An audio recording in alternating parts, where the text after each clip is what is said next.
దేవుడు ఎందుకు మనల్ని విడువడు అంటే ఆయన శాశ్వతమైన ప్రేమతో మనల్ని ప్రేమిస్తున్నాడు గనుక ఆయన మనల్ని విడిచిపెట్టట్లేదని బైబిల్లో మనం చూస్తున్నాము. జెర్మయా చాప్టర్ 31:3. ఇర్మీయా గ్రంథము 31వ అధ్యాయము 3వ వచనం మనం చదివితే ఇక్కడ మాట రాయబడింది.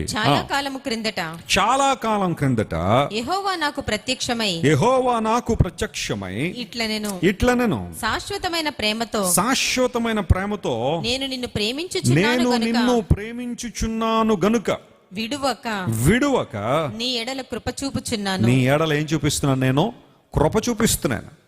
ఇక్కడ దేవుడు మాట్లాడుతూ శాశ్వతమైన ప్రేమతో నేను నిన్ను ఏం చేస్తున్నాను? ప్రేమించుచున్నాను గనుక.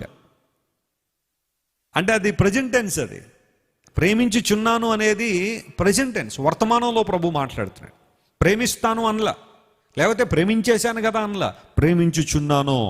అంటే you can feel God's love every moment. ప్రతి క్షణములో దేవుని ప్రేమను నువ్వేం చేయొచ్చు? ఆస్వాదించవచ్చు, అనుభవించవచ్చు. ఆయన ప్రేమ తాకిడి ఎంత గొప్పది. ఈ రోజుల్లో చాలామంది యవనస్తులు లోక ప్రేమలో పడిపోతున్నారు. లోక ప్రేమలో పడిపోయి అదే నిజం అనుకుంటున్నారు చాలామంది. ఆ ప్రేమ ఒకటే నిజం అనుకుంటున్నారు. కొంతమంది కవిత్వాలు కూడా ప్రేమ మీద. ఏంటా కవిత్వాలు?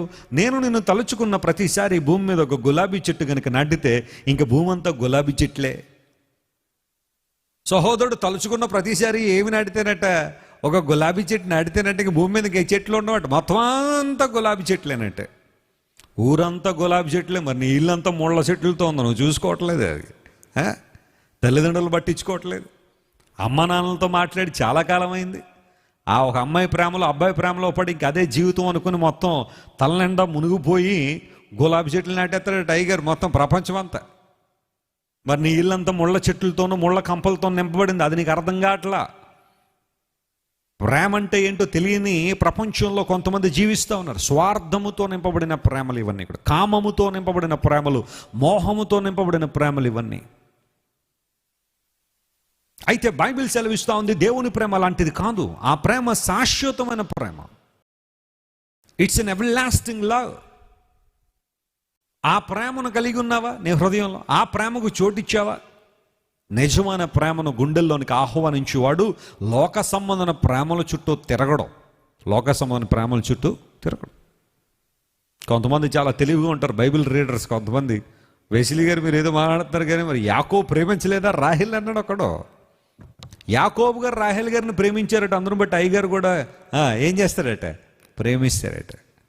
తమ్ముడికి అక్కడ దాకే తెలిసి పాపం బైబిల్. మరి ఆ తర్వాత చదివావు మరి? రాహేలు కోసం ఎన్ని సంవత్సరాలు ఉడిగం చేశాడు యాకోబు గారు? 20 సంవత్సరాల జీవితం అంతా, యవన కాలం అంతా. మరి అది ఎందుకు చదవవు నువ్వు? యాకోబు రాహేలు ప్రేమించిననే మాట కనబడుతుంది తప్ప ఆ ప్రేమించినందుకు యాకోబు గారు ఎన్ని శ్రమలు, ఇబ్బందులు, కష్టాలు పడ్డాడో చదివావా? కొన్నిసార్లు ఇబ్బందులు ఉంటాయి దాని వెనకాల. లోకసమన ప్రేమలు. నేను భార్యను ప్రేమించొద్దు అంటలా, భర్తను ప్రేమించేటద్దు అంటలా, పిల్లల్ని ప్రేమించొద్దని అంటలేదు. కానీ ఆ ప్రేమకు ఆధారం ఏంటని అడుగుతున్నాను. What is the foundation of that love? ఏ ప్రేమను నువ్వు ఆధారం చేసుకున్నావు? ఏ ప్రేమను పునాదిగా చేసుకున్నావు? క్రీస్తు ప్రేమను పునాదిగా చేసుకునే ప్రతి ఒక్కడు కూడా ప్రేమ యొక్క అర్థాన్ని గ్రహించి ప్రేమిస్తాడు. హల్లెలూయా. ఆ ప్రేమ తెలియని వాళ్ళందరూ కూడా లోక సంబంధ ప్రేమల్లో పడి వ్యర్థమైన పరిస్థితుల్లో జీవిస్తూ ఉంటారు. బైబిల్ సెలవిస్తూ ఉన్నాయి క్రీస్తు ప్రేమ శాశ్వతమైంది కనుక, నిన్ను విడువక నిన్ను ఎడబాయని ప్రేమ గనుక. ప్రభు అదే అంటున్నాడు, శాశ్వతమైన ప్రేమతో నేను ప్రేమిస్తున్నాను గనుక విడువక నీ ఎడల కృప చూపుచున్నాను అనే మాట. ఒకవేళ ప్రభు మనల్ని ఎప్పుడో విడిచిపెట్టి ఉండుంటే ఈ పాటికి మనం నశించిపోయేవాళ్ళం. కానీ ఆయన కృప ద్వారా మనల్ని జ్ఞాపకం చేసుకుంటూ మనల్ని విడువక ప్రభు ఏం చేస్తున్నాడు? మనల్ని నడిపిస్తూ ఉన్నాడు.